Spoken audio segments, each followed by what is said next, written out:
AP తెలంగాణలో విస్తృతంగా వర్షాలు కురుస్తున్నాయి. గడిచిన 3-4 రోజులుగా అయితే భారీ స్థాయిలోనే పడుతున్నాయి. ద్రోణి ప్రభావంతో మరో 2-3 రోజుల పాటు భారీ నుంచి అతి భారీ వర్షాలు కురిసే అవకాశం ఉంది. ఈ మేరకు వాతావరణ శాఖ హెచ్చరికలను జారీ చేసింది. మరోవైపు ఎడతెరపు లేకుండా కురుస్తున్న వర్షాలతో హైదరాబాద్ నగరం తడిసి ముద్దవుతుంది. హైదరాబాద్ వాతావరణ కేంద్ర బులెటిన్ ప్రకారం ఇవాళ రాష్ట్రంలోని ఆదిలాబాద్, ఆసిఫాబాద్, మంచిర్యాల, భూపాలపల్లి, ములుగు, కొత్తగూడెం జిల్లాలలో భారీ నుంచి అతి భారీ వర్షాలు కురిసే అవకాశం ఉంది.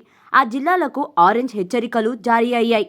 ఇక నిర్మల్, నిజామాబాద్, జగిత్యాల, సిరిసిల్ల, కరీంనగర్, పెద్దపల్లి, ఖమ్మం, మహబూబాబాద్, వరంగల్, హన్మకొండ, జనగాం, సిద్దిపేట, వికారాబాద్, మహబూబాబాద్ జిల్లాలలో భారీ వర్షాలు పడవచ్చు. ఈ జిల్లాలకు ఎల్లో హెచ్చరికలు జారీ అయ్యాయి. మిగిలిన జిల్లాలలో ఉరుములు మెరుపులతో కూడిన వర్షాలు పడే అవకాశం ఉంది. రేపు ఆదిలాబాద్, ఆసిఫాబాద్, మంచిర్యాల, ములుగు, కొత్తగూడెం, ఖమ్మం, వికారాబాద్ జిల్లాలలో భారీ వర్షాలు కురిసే అవకాశం ఉంది. పలు చోట్ల ఉరుములు మెరుపులతో కూడిన వర్షాలు పడవచ్చు. 30 నుంచి 40 కిలోమీటర్ల వేగంతో బలమైన ఉపరితల గాలులు వీచే అవకాశాలు ఉందని హైదరాబాద్ వాతావరణ కేంద్రం పేర్కొంది. మరోవైపు హైదరాబాద్లో ఎడతెరపు లేకుండా వర్షం కురుస్తుంది.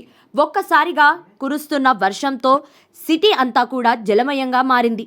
పలు చోట్ల రోడ్లపై వరద నీరు నిలిచిపోయి పరిస్థితులు ఉన్నాయి. లోతట్టు ప్రాంతాలలోని ఇళ్లల్లోకి వరద నీరు చేరింది. హైదరాబాద్లో ఇవాళ మోస్తారు నుంచి భారీ వర్షం పడే అవకాశం ఉందని హైదరాబాద్ వాతావరణ శాఖ హెచ్చరించింది. కొన్నిసార్లు తీవ్రమైన జల్లులతో పాటు ఈదురు గాలులు వీస్తాయని అంచనా వేసింది.